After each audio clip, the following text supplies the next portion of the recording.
So long story short, what I'm trying to do is get an account executive or enterprise account executive role in the Austin, Texas area. And I'm going to apply a very structured, formulaic approach to getting an ideal job position so that I can start at that new company by January 1st of 2021.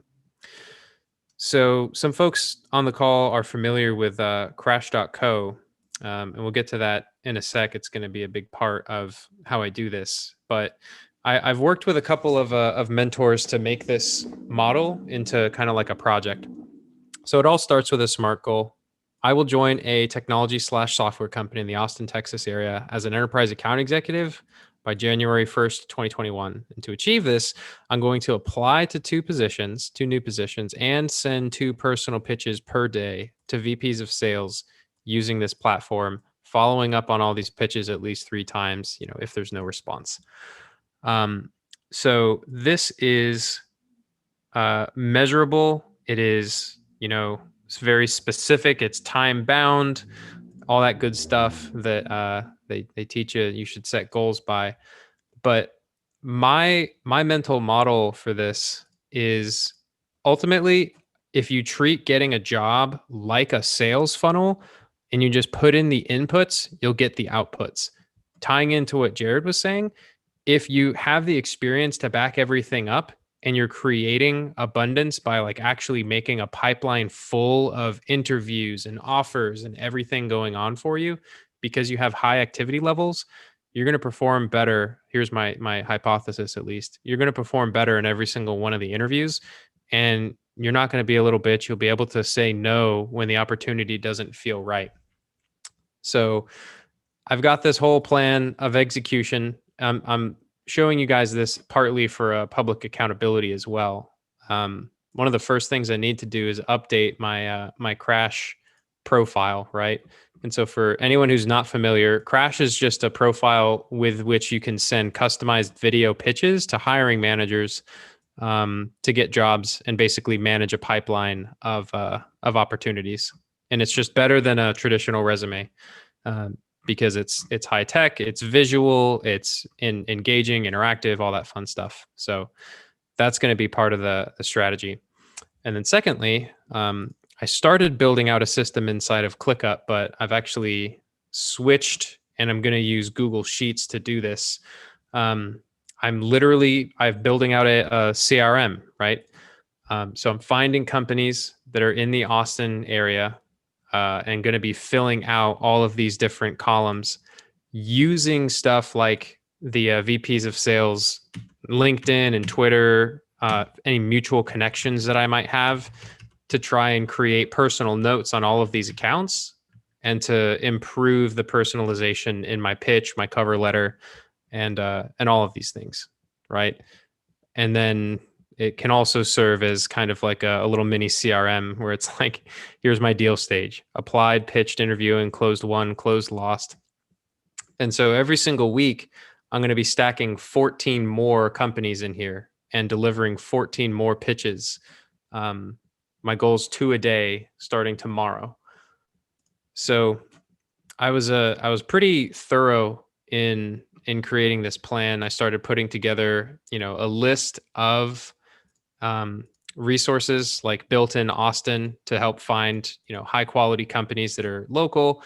I'm going to use Crunchbase to find companies HQ'd in Austin who've recently raised funding. Angel.co is also great for this kind of thing.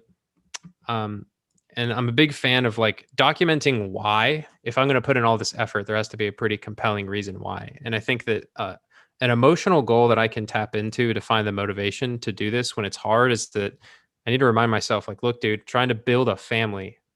And so I need a financial and emotional foundation to make that happen. And I want to do it here in Austin, Texas. So that just makes sense to me intuitively. And this is something that my mentor, Tom Parbs, took me through that was very useful. Is just like in a sales process, just like in a sales funnel, you have the activities. These are your inputs. Those activities we have a goal in mind. We have an objective in mind. And so, these are technically, 28 touch points per week, right? 14 applications to open roles and 14 pitches to CEOs or VPs. And then I threw in, you can get jobs at companies that aren't necessarily hiring if you approach them with a good value proposition. So I'll throw in 2 of those a week as well. So that's actually 30 touch points per week. The objective from that input activity is to get 4 interviews booked per week, assuming a 33% conversion rate from these pitches. So if I'm doing 14, I should be able to get, slightly less than 33%. I should be able to get 4. Let's say that 3 of those booked meetings actually show. The goal is to, again, move the result that I'm looking for is to move one of those interviews onto the second phase of the hiring process. So out of these, 28 inputs, takes a lot of effort, hoping to get one of them to the second phase, and then having some measurable goals as well in the results. I'll have at least an offer letter middle of December, and before Christmas, I'll have accepted the best offer.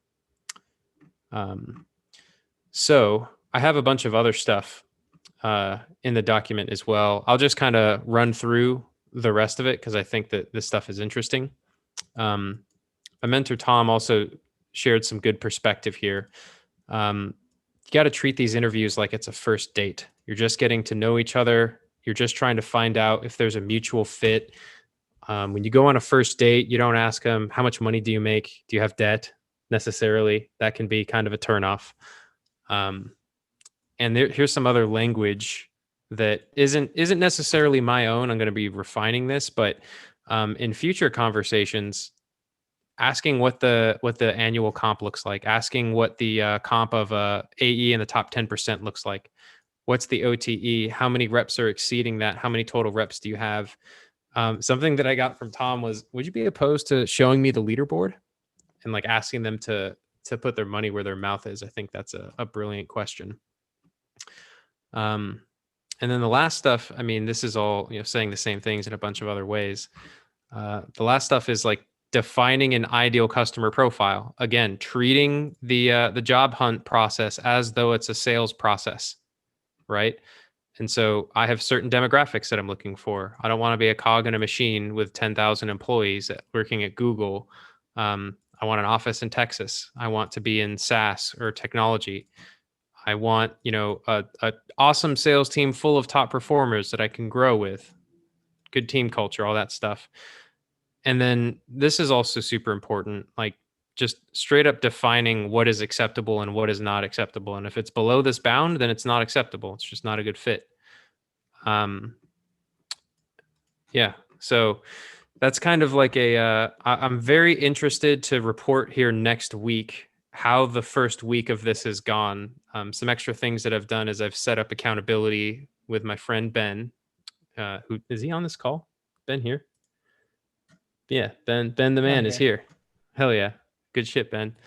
So Ben, this is I created a new page in our spreadsheet. You will see a lot of these filling up and you will see a lot of stuff moving to pitch. You might see another tab added that looks very similar. You can copy my tab. That is fun.